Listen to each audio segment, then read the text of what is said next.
She had been sitting at that table for 40 minutes. The white tablecloth was still clean. The candle between the two place settings had burned a little lower.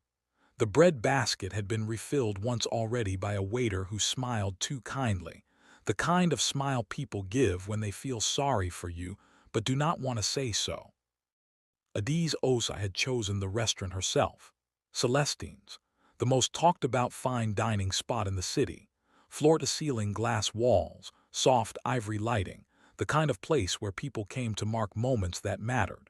She had made the reservation 6 weeks in advance because getting a table on a Saturday night required planning. She had worn the emerald green dress that made her deep brown skin look like it was lit from inside. She had even left the house early to give herself time to sit and be still for a moment before Conrad arrived.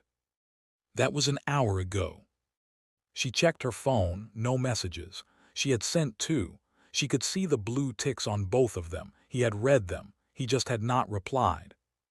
Ada lifted her water glass and took a slow sip. Around her, the restaurant moved with its usual Saturday energy. Couples leaning close. A birthday table with balloons in the corner. A man proposing 2 tables over, and the sound of a woman saying yes and the whole room turning to applaud. Ada did not turn. She was looking at the entrance. Conrad walked in at 8:47 p.m. She started to raise her hand to wave at him, and then her hand stopped in the air, halfway up, because he was not alone. The woman beside him was tall. She had a bright, easy smile, the kind that comes from knowing you are wanted. She was still in her work uniform, the navy blue blazer with the small Skybridge Airlines logo above the left breast pocket. Her small rolling suitcase was behind her, as if she had come directly from a flight. Conrad held the door open for her the way he used to hold doors open for Ada. He put his hand on the small of her back the way he used to put his hand on Ada's back. They did not go to the hostess stand. They went to a table in the far corner, a table that had been reserved for them. Ada looked at her own table, table 4 by the window. A card sat on the plate in front of Conrad's empty chair. She had written it that morning and brought it to the restaurant herself when she came to confirm the reservation. Inside the card were 5 years of feelings, 5 years of choosing him every day, of building a quiet, simple life beside him, of setting her whole real self aside to just be his wife. The card was still sealed. He had never come to this table. He had never even seen it. She put the card in her purse. She looked at them one more time. Conrad was laughing at something the woman said. A real laugh, not the polite one he used at dinners with her family. His head was thrown back. His hand had found the woman's hand on the table. Ada watched for exactly 90 seconds. She counted. She did not know why she counted. She just needed something to hold on to. Then she called the waiter over, paid for both place settings plus the full bottle of wine she had ordered to celebrate, left a tip that was more than most people spent on a full meal, picked up her bag and walked out of Celestine's the same way she had walked in. Quietly, calmly, with her back straight and her face completely still. Outside, the night air was cool. The street was busy with people living ordinary Saturday nights. She stood on the sidewalk for a moment, and in that moment, something very quiet cracked open inside her. Not her heart, not her feelings. Something more like a lock she had put on a door years ago and told herself she would only open when the time was right. She looked up at the night sky. She thought about her grandmother. She thought about the papers in a vault that had her name on them. She thought about the number with so many zeros, it had once made her dizzy just to look at it. She thought about a woman in a navy blazer, and a man she had trusted with her entire ordinary life. Then she smiled, a very small smile that nobody on that street would have understood if they had seen it. She took out her phone and called a number she had not dialed in almost 2 years. The call connected on the second ring. "Harriet," she said, and her voice was steady and quiet, "I am ready. It is time." There was a pause on the other end, then a breath, then, "I will have everything prepared by Monday morning." Ada ended the call, put the phone in her bag and walked to her car. The anniversary card sat in her purse, still sealed, still full of every word she had meant. She did not cry that night, not once. She had something better than tears. She had a plan.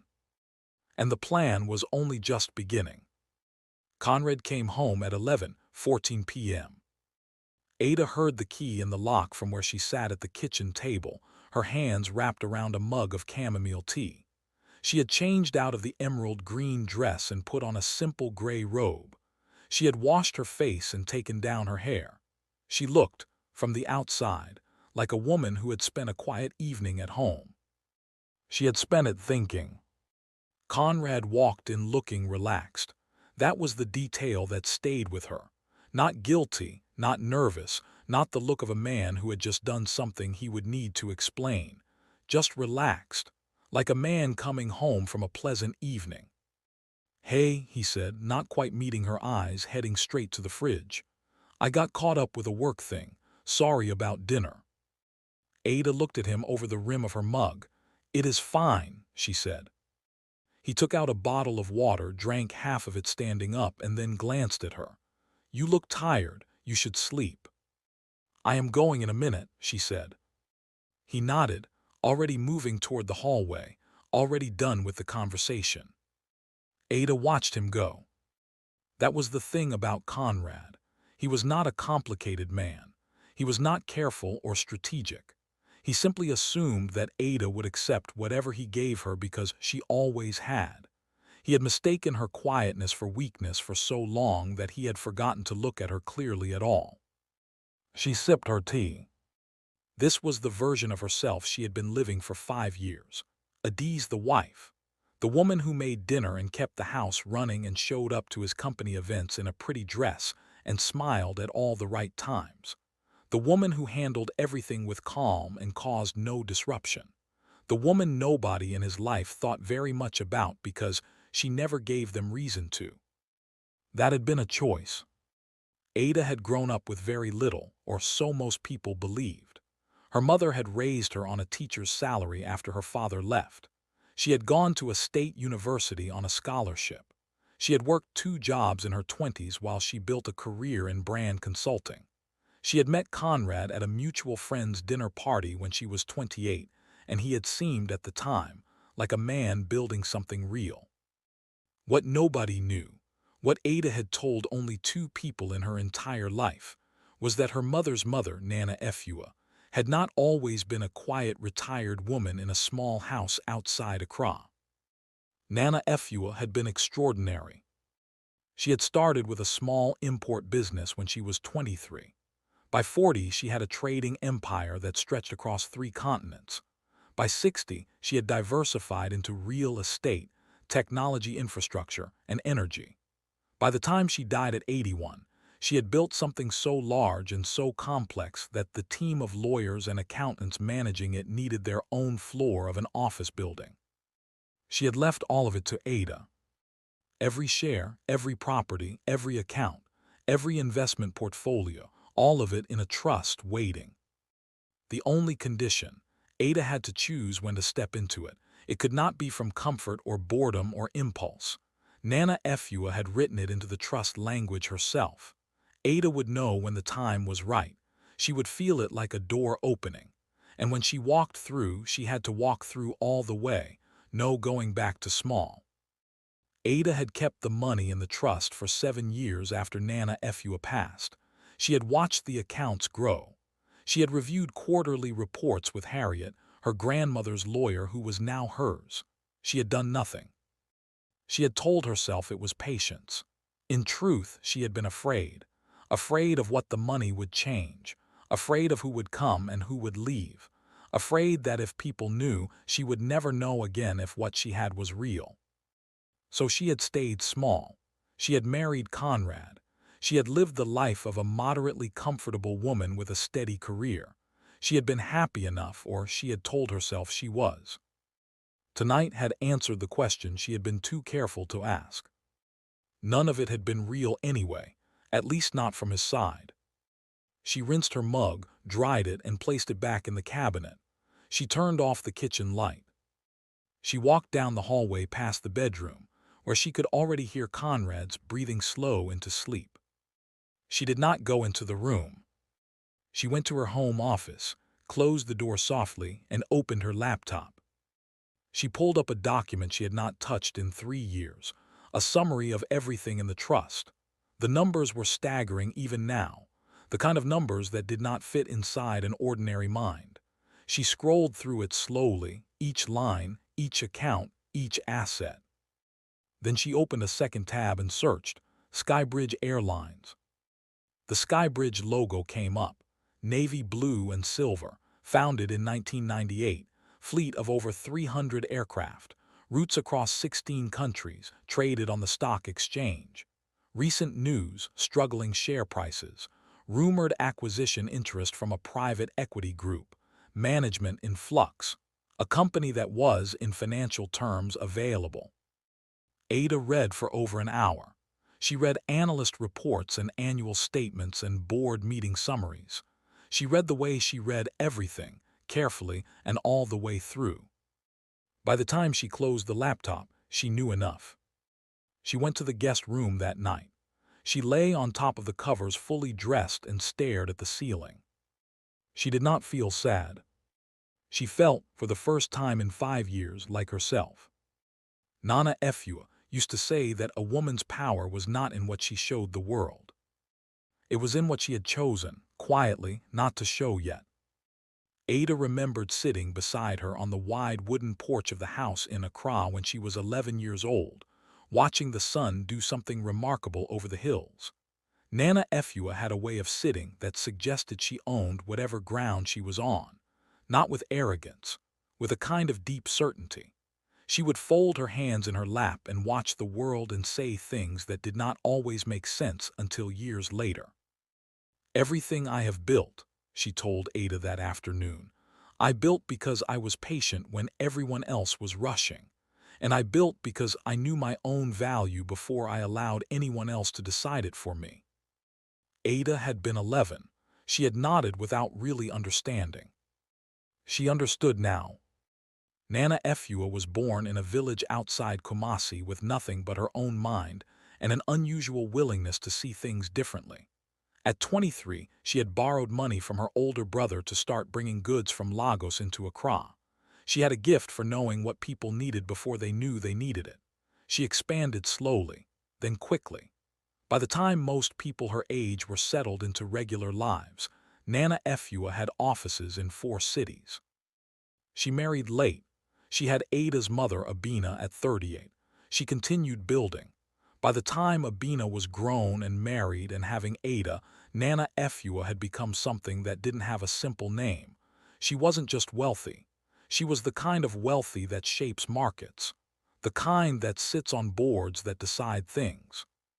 But she had always kept it quiet.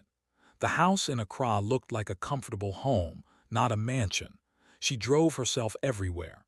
She wore no jewelry except for one gold ring she said her mother had given her. She dressed simply.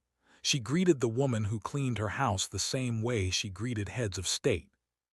"The ones who need people to know what they have," she once told Ada, "are the ones who are afraid it might go. The ones who are at peace with their power do not need an audience." When she died, Ada was 24. Harriet had called her into an office and sat her down and placed a folder in front of her. Ada had opened the folder, read the first 3 pages, and then sat very still for a very long time. Harriet had given her water. Ada had not touched it. "Everything?" Ada had finally asked. "Everything," Harriet had confirmed. The trust was worth slightly over $1.2 trillion at the time. It had been carefully structured to avoid public disclosure, built through decades of shell companies, private funds, and international holdings that were legal and intricate and nearly impossible to trace back to a single person. Ada had cried that night, not from happiness, from the weight of it, from the size of a woman she had come from the loneliness of carrying something that large in complete silence. She had told her mother. Abina had already known, had been named a secondary beneficiary but had deferred to Ada's right to access it. She had nodded calmly and said, "Your grandmother always knew it was for you." Ada had told Theo, but that story came later. For everyone else, Ada was simply a brand consultant with good taste and a quiet life. She had told no one, not friends, not colleagues, certainly not Conrad. She had thought sometimes about telling Conrad. In the early years when the marriage felt real, she had come close once, sitting across from him at breakfast on a rainy Sunday morning, and she had looked at him and thought, "I could tell him. I could show him who I really am." And then he had looked up from his phone with that particular half-distracted expression he always wore and said something forgettable about the weather, and the moment had passed. It kept passing, until it didn't need to come anymore. Now, on the Monday morning after the dinner at Celestine's, Ada sat across from Harriet in the quiet law office on the 14th floor and said the words she had been carrying for 7 years. "I want to access the trust, all of it." Harriet folded her hands on the desk. She was a small woman with sharp eyes and silver-streaked hair pulled back tight. She had worked for Nana Efua for 30 years. She had worked for Ada without complaint or pressure for 7 more. She had never once asked Ada when she planned to move. "I will need 48 hours to begin the first round of transfers," she said. "And then I need you to tell me what you want to do first." Ada looked at the window. The city spread out below them, going about its ordinary Monday. "I want to buy Skybridge Airlines," she said. A long pause. "The airline," Harriet said. "Yes. You want to buy an entire airline. It is struggling. The private equity group that has been circling it doesn't have the capital to close at full value. We can move faster and pay clean." Ada slid a folder across the desk. "I had Theo pull a preliminary analysis over the weekend. It is all there." Harriet opened the folder, scanned the first page, and looked up. "Theo knows." "He has always known," Ada said. "He is the only other person who does." Harriet looked at her for a moment, and Ada thought she saw something like admiration cross the older woman's face. Then Harriet nodded once, closed the folder, and reached for her phone. "Then let us begin," she said. Theo Mensa had known Ada for 9 years. He had first been introduced to her by Harriet, who had said very carefully that a young woman of significant private interests needed a financial strategist she could trust completely. Theo had agreed to a meeting expecting a client. He had not expected Ada. She was one of those people who had a quality of stillness about her that made you pay attention. She was beautiful in a way that was not trying to be noticed. She had walked into his office, sat down, and asked him 6 questions that told him she already knew a great deal about how money worked and was simply verifying that he knew too. He had answered well. She had hired him. In the years since, he had managed the complex and constantly growing portfolio inside the Efua Trust with precision and dedication. He had learned quickly that Ada did not want flattery or drama. She wanted accuracy. She wanted honesty. She wanted someone who would tell her the truth even when it was uncomfortable. He had told her the truth about her marriage once. Quietly, carefully, not as her financial advisor but as someone who had watched her long enough to be concerned. She had listened, thanked him for it, and then said that she needed more time. He had respected that. He had not brought it up again. When she had called him late on Sunday night and said she wanted Skybridge, his first feeling had not been surprise. It had been a kind of relief. Monday afternoon, he came to Harriet's office with 3 printed reports, a laptop, and coffee for both women. He spread the reports on the conference table and walked them through the position. Skybridge Airlines had a current market capitalization of approximately $4.8 billion. It was underperforming. Its share price had dropped 18% over the previous 14 months due to fuel cost pressures, 2 years of management instability, and a botched attempt at expanding their Asia routes. The private equity group, Ardent Capital, had been in quiet talks with the board for 8 months but had failed twice to secure bridge financing. The board was running out of patience. "If we move through the private acquisition channel," Theo said, capping his pen. We can make a direct offer to the board that bypasses the public market. Clean, fast, full price. They will take it. They need a clean exit more than they need a negotiation. Timeline, Ada asked. 6 to 8 weeks to complete due diligence, structure the offer, and get board approval. The actual transfer could close in 10 to 12 weeks if everything moves smoothly. Harriet was making notes, and Ardent Capital. They will likely counter, but they do not have the capital to match a full cash offer. They would need another financing round just to compete, and that takes time they won't have once we are in motion. He paused. The real question is discretion. Ada, once this moves into the acquisition phase, your name will eventually have to appear on the ownership documents. This will become public. Ada nodded. I know. Your husband does not know about any of this. No. When this closes, he will find out. So will everyone else. I know, she said again. Her voice was very steady. Theo looked at her for a moment. He had learned over years of working together to read her silences. This one said, I have thought about this. I have made my peace with it. Do not make it bigger than it is for me. He picked up his coffee cup. Then I do not see an obstacle, he said. We move. Harriet looked between them and said nothing. The meeting went on for 2 more hours. They talked through structure, financing mechanics, legal protection, and the public communications strategy for when the deal became known. Ada was sharp through all of it. She asked the right questions. She caught 2 details in Theo's projections that needed adjustment.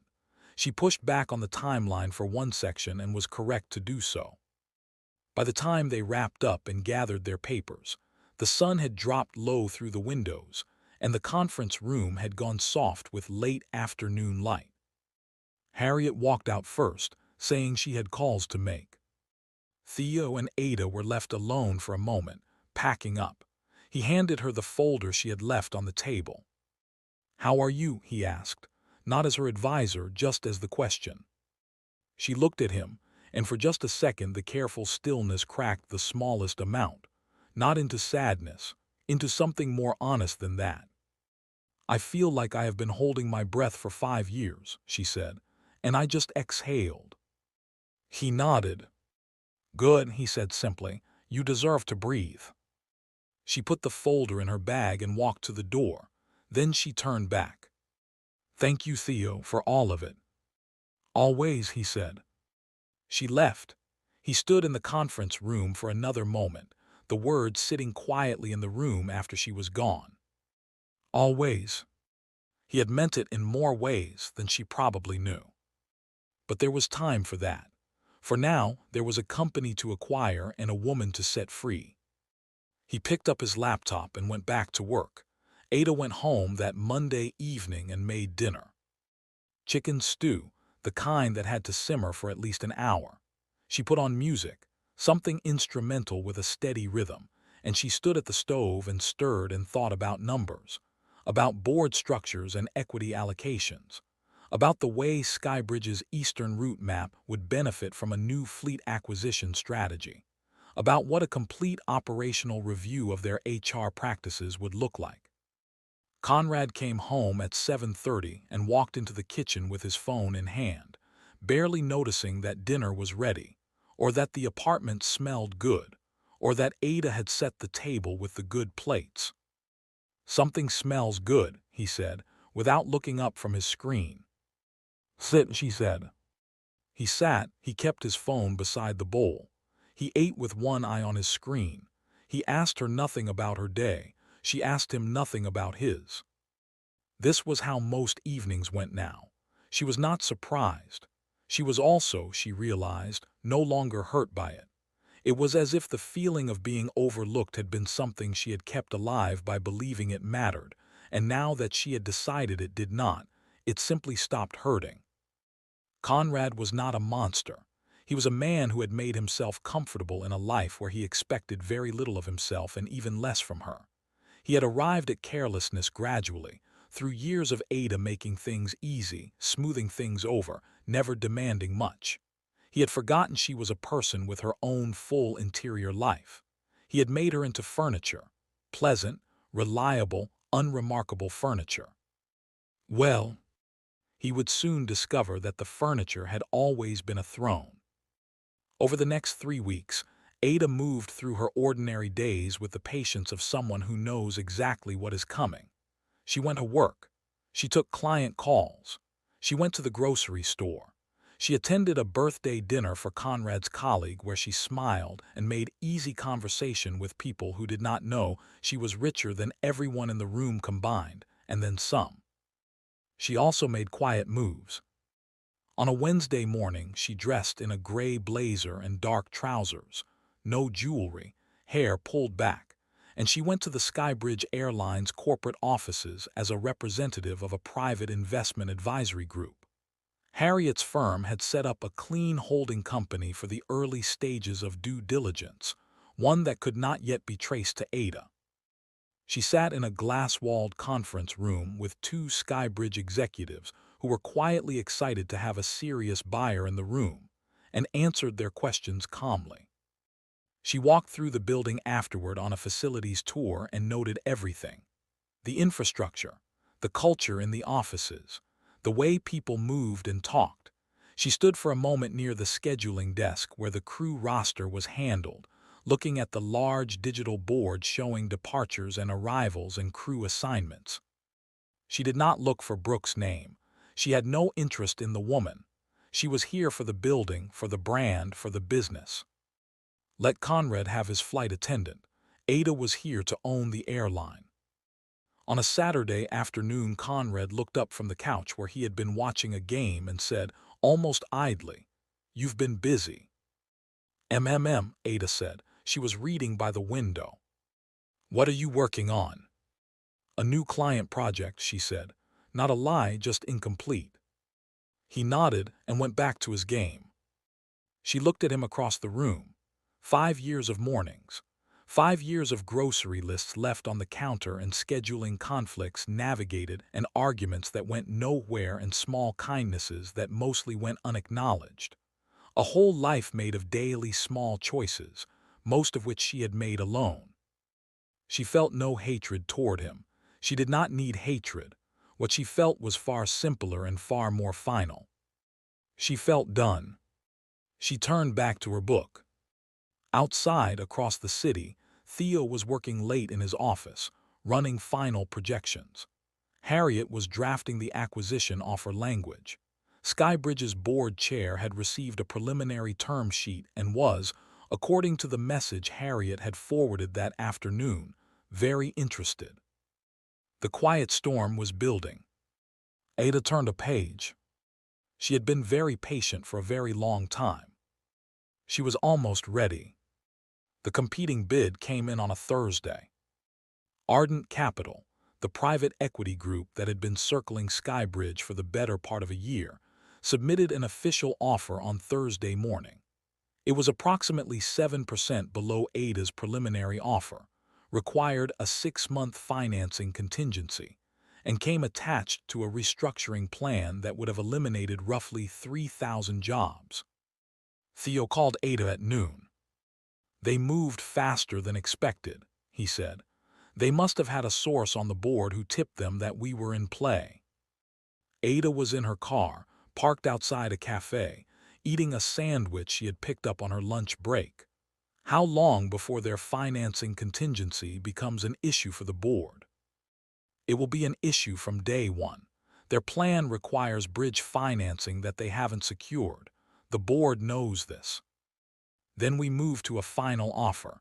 Full price, no contingency, 30-day close. She took another bite. "Is the number still workable?" "Comfortably," Theo said. She could hear him moving papers. "Ada, at this price point, we are looking at $5.2 billion, clean cash acquisition." "Fine." A pause on his end that she had learned to recognize. The pause that meant he was watching her to make sure she was all right. $5.2 billion, he said. "I want to make sure you heard that number." "I heard it. My grandmother's portfolio grew by nearly 12% last quarter. We can hold this comfortably and still have room for the foundation work I want to start. Do it." "All right," he said, and she could hear the smile in his voice even through the phone. "I will have the final offer submitted by end of day." The board voted the following Tuesday. Unanimous. Ada's holding company was named the sole acquiring party. The board chair sent a personal letter to Harriet's firm thanking them for the speed and cleanliness of the process. Due diligence would take 3 weeks. Closing was set for 5 weeks out. Theo called her that night to tell her the vote result. She was at home, sitting in the kitchen again, this time without tea, just the quiet of the apartment around her. "It passed," he said. She closed her eyes for a moment. "Good," she said. "How are you feeling?" She thought about it honestly, like something that was tangled is slowly straightening out. That is a good thing to feel. Conrad was in the next room, on a call she had learned to identify as being to Brooke by the way his voice changed. Lower, a little warmer, something he had not pointed at Ada in a long time. She listened to Theo's steady voice on the phone and did not go into the next room. "Theo," she said, "when this is done, I want to make changes at Skybridge from the inside. A full operational review, new leadership. I want to build something real there." "I know you do," he said, "and I think you should." "Will you help me?" "I am always helping you," he said. "That is not in question." She did not say what she almost said next. She was not ready for that yet. There was still work to do first, still a life to close out and a new one to properly begin. "Good night, Theo," she said. "Good night, Ada." She hung up and sat in the quiet for a long time. Outside the window, the city lights moved and blinked. In the next room, Conrad laughed softly at something Brooke had said. Ada stood up, washed her one glass, dried her hands on the kitchen towel, and walked calmly to her office. She had a company to prepare to run. The day she signed the papers, it rained. Not in a dramatic way. Just a steady, ordinary rain that had started sometime before dawn and kept going through the morning, turning the city gray and clean. Ada had woken at 5 without an alarm, made herself coffee, and sat at the kitchen table watching the rain on the window. She thought about Nana Efua. She thought about the porch in Accra, and the way the old woman had sat with such certainty in her body. She thought about the night the trust documents had been placed in front of her, and she had sat very still and not touched the water in the glass. She thought about 7 years of waiting, and a marriage that had turned out to be built on sand, and a woman in a navy blazer whose presence at a corner table had finally unlocked something that probably should have been opened long before. She thought, sometimes the thing that hurts you is also the thing that frees you, and you do not have to be grateful for the hurt, but you can be grateful for the freedom. At 9:30 a.m. she was seated in Harriet's conference room. Harriet was on one side. Theo was on the other. A Skybridge attorney was present as observer. The acquisition documents were arranged in 3 neat stacks on the table, each stack over 2 inches thick. Harriet read through the final terms aloud. Ada listened. She did not hurry Harriet. She did not look at her phone. She sat with her hands flat on the table and listened to every word. When Harriet finished, she looked at Ada over the top of her reading glasses. "Any questions?" "No," Ada said. Harriet placed the first document in front of her. Ada uncapped her pen. She signed her full name, Adiz Nana Efua Osai, the name she had always carried, the name her grandmother had given her, the name that would now appear on one of the largest private airline acquisitions the country had seen in the past decade. She signed every document that needed signing, 31 signatures in total. Her hand was steady throughout. When it was done, Harriet gathered the documents and nodded once. "Congratulations," she said. "You are the sole owner of Skybridge Airlines." Ada put the cap back on her pen. She looked at the rain against the window. She had owned a $1 trillion trust since she was 24 years old, and she had never once felt it the way she felt this particular moment. This was different from inherited wealth. This was choice. This was purpose. This was her. "Thank you, Harriet," she said. She looked at Theo. He was watching her with the quiet, direct attention he had always given her. He said nothing. He just nodded once slowly. She nodded back. On the way home that afternoon, she stopped at the estate agent's office and collected the keys to her grandmother's house. The old property had been maintained by a caretaker and had sat empty for years, waiting. The estate sat 40 minutes outside the city on its own land with a garden that had managed, despite the years, to remain beautiful. She had told no one she was going there that evening. She let herself in and stood in the entrance hall and breathed in the smell of the place. Old wood and something like jasmine from the garden coming through the windows. The light inside was soft and pale from the overcast sky. She walked through every room slowly. The kitchen where Nana Efua had stood at that same stove every morning making tea. The study with its walls of books. The wide porch at the back where they had sat together watching sunsets when Ada was a girl. She sat in Nana Efua's chair on the porch and watched the gray garden in the rain. She stayed there for almost an hour. Then she took out her phone and opened a legal document that Harriet had prepared and she had been carrying for 2 weeks. The divorce petition. She read it one more time, very carefully, from first word to last. Then she sent the filing authorization to Harriet. The filing would be made in the morning. She put the phone away. She sat in Nana Efua's chair in the rain, and she did not feel sad or angry or even particularly lonely. She felt something cleaner than any of those things. She felt fully and completely like herself. She had come home, not to Conrad's apartment, not to the careful small life she had been living. She had come home to herself, to the woman her grandmother had always known she would become. She would sleep here tonight, and tomorrow her real life would begin. Conrad was served with the divorce papers on a Friday morning at 8 a.m. A process server appeared at the door of the apartment while he was still in his robe with a cup of coffee in his hand. Conrad took the envelope with a slightly puzzled look, signed the acknowledgement, closed the door, and opened it at the kitchen table. He read the first page. Then he called Brooke. "She filed," he said when she answered. "A beat then, are you serious?" "Apparently." He sounded more surprised than worried. That was the thing. He was not worried. He was surprised that she had done it, as if he had expected Ada to simply wait indefinitely in her quiet way. "Well," Brooke said, and he could hear her shifting, settling, "maybe it is for the best. Now we do not have to be careful anymore." "Yeah," he said. He was flipping through the document. "She doesn't have much to fight with. There is the prenup. The apartment is mine. The car is mine. She has her consulting business and whatever savings she has, which can't be very much." He set the papers down and finished his coffee. Brooke said something encouraging. He said something easy back. They made a plan for the weekend. He hung up feeling, more than anything else, relieved. This was the thing about Conrad. He had always been a man who underestimated what he did not bother to examine. He had never examined Ada.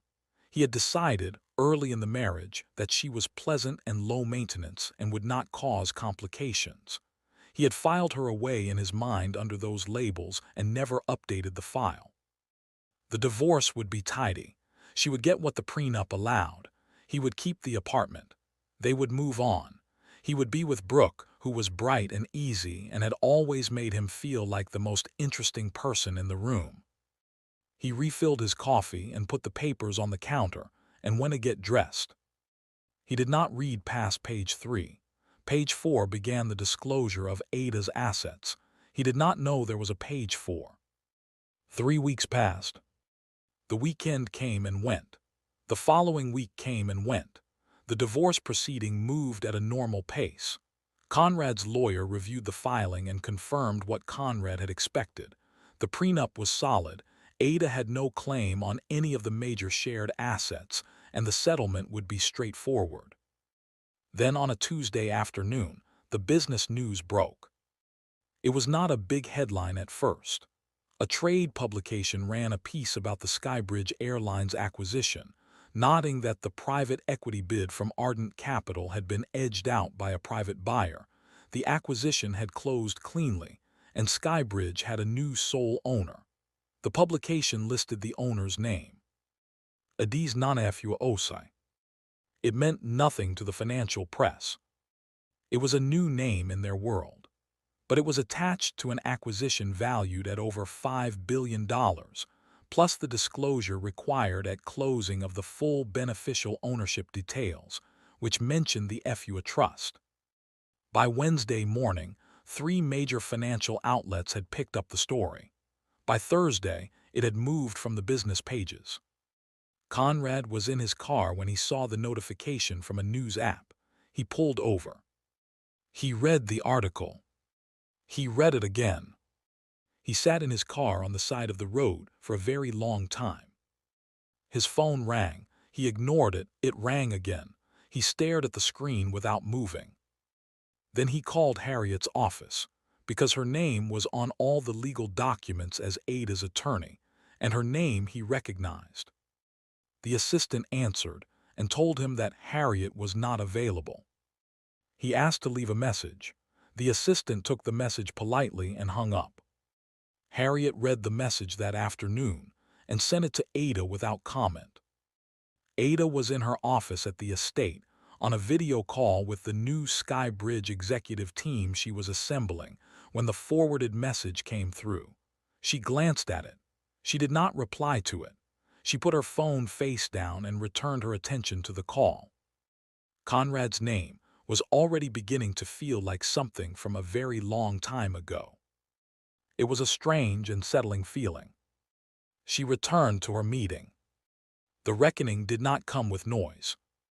That was the part that was most complete about it. Conrad had, in his imagination, probably expected that if Ada ever found out his real situation, there would be a confrontation, an argument, a moment where things were said loudly and doors were closed hard. That was how things happened in his experience. There was drama, and then resolution, and then life went on. There was no drama. There was only the quiet, systematic movement of legal and financial facts from one position to another. Conrad's lawyer called him on the Thursday after the news broke, and the conversation was brief and not comfortable. The prenup Ada had signed 5 years ago was a document that worked entirely in her favor. She had agreed, at the time of signing, to make no claim on Conrad's assets in the event of divorce. What neither Conrad nor his lawyer had ever thought to examine was the reciprocal clause, that Conrad also made no claim on any of Ada's separate assets, which had been broadly defined in the document's language to include any and all holdings, trusts, investments, or property held in her name or in any entity she controlled or would come to control. Conrad's lawyer told him what this meant in plain terms. He had no claim, not on the trust, not on the airline, not on the estate, not on anything that Ada had brought into the marriage or acquired during it. Nothing. Conrad sat very quietly and listened. He had not known about the prenup clause because he had not read the prenup carefully. He had had his lawyer at the time review it, and the lawyer had confirmed it was standard. But in the years since, Conrad had let that lawyer go, and the new one was reading this document for the first time and finding things. She drafted this prenup, the new lawyer asked. Her lawyer did, Conrad said. The new lawyer said something under his breath that Conrad didn't catch. The divorce proceedings moved forward without incident. Ada did not seek any of Conrad's assets. She did not want them. She wanted out and she wanted it clean. Conrad received exactly what the prenup entitled him to, which in this case meant the apartment, his car, and whatever was in his personal accounts. Ada received her freedom, which had always been worth considerably more than an apartment. Brooke's situation resolved itself separately. Under new ownership, Skybridge Airlines underwent a full operational review. This was standard procedure in any acquisition of this size. The HR department submitted a restructuring proposal that included the evaluation of all current contracts across departments. Several contracts were flagged for non-renewal due to performance metrics and department restructuring. Brooke's contract was among them. She received a formal letter from Skybridge Airline's HR department on a Wednesday morning. The letter was professionally worded. It thanked her for her service. It cited the department restructuring as the reason her contract would not be renewed at its end date in 6 weeks. It listed her severance package and benefits continuation terms. The letter made no mention of Ada. It was a business letter, clean and impersonal. Brooke called Conrad that evening. He was not in a position to offer much comfort. His own week had been difficult. Ada was never in that conversation. Ada had not spoken to either of them. She had not arranged for Brooke's dismissal personally. She had commissioned an operational review. The review had found what any proper review finds in a company that needs rebuilding. What happened after that was business. Ada was at the estate that Wednesday evening, sitting on the porch with a glass of water and a notepad, working through ideas for the foundation she was building in Nana Efua's name. The Skybridge restructuring was in the hands of the new executive team she had appointed. The divorce was nearly finalized. The weather was clear and soft. The garden, now being cared for properly after years of quiet maintenance, was coming back to itself. Things that had been allowed to grow wild were being shaped again. Things that had been neglected were being given attention. She wrote Efua Foundation, supporting women building businesses from the ground up, mentorship, funding, long-term access to resources. She wrote Start Small, Grow Right. She thought about a 23-year-old woman in a village outside Kumasi who had borrowed money from her brother and seen something that nobody else could see yet. She wrote, I am ready. The evening settled around her. The garden smelled of something green and living. She did not think about Conrad or Brooke. They were already behind a door that had closed, and she was already too far ahead to look back. The Efua Foundation opened its doors on a morning in early spring. The address was the estate. Ada had converted the lower floor of the main building into offices, kept the garden intact and added a courtyard where meetings could be held outside, and built a small annex at the back for training rooms. The caretaker who had kept the property for years now worked full-time for the foundation and had brought in 2 family members to help with the grounds. The first cohort of women accepted into the foundation's business mentorship program was 14. They came from different places and different circumstances. Some had businesses already started and needed capital and guidance. Some had ideas and needed everything. They gathered in the main room on the first morning, and Ada stood at the front of the room and looked at them and said something that was simple and meant. She said, everything you need to build something real you already have somewhere inside you. We are here to help you find it and use it. That is all this is. It was not a speech, it was just the truth. Skybridge Airlines, in the months following the acquisition, began to look different. Ada had not rushed the changes. She had taken the operational review seriously and moved methodically. New leadership in 3 key departments. A restructured route map that cut the underperforming Asia expansion and replaced it with a more realistic regional strategy. A staff benefits review that improved conditions in ways the previous management had ignored for years. Quarterly check-ins that Ada attended personally, flying in and sitting at the table with the team. The share price, which had been struggling when Ada bought the company, responded. The financial press started paying attention. Stories began to appear. Who was Adiz Os? Where had this woman come from? Why had nobody known about the Efua Trust? Ada gave 2 interviews. She answered questions about the business and said very little else. She did not talk about her personal life. She did not offer drama. She left no door open for people who wanted a complicated story. She was not a complicated story. She was a woman doing what she had always been capable of doing, now that she had stopped making herself small. Theo came to the estate on a Saturday afternoon in March. He had been there many times since she moved in, for working meetings mostly, for dinner once, when they had sat on the porch long after the work was done and talked about things that were not business at all.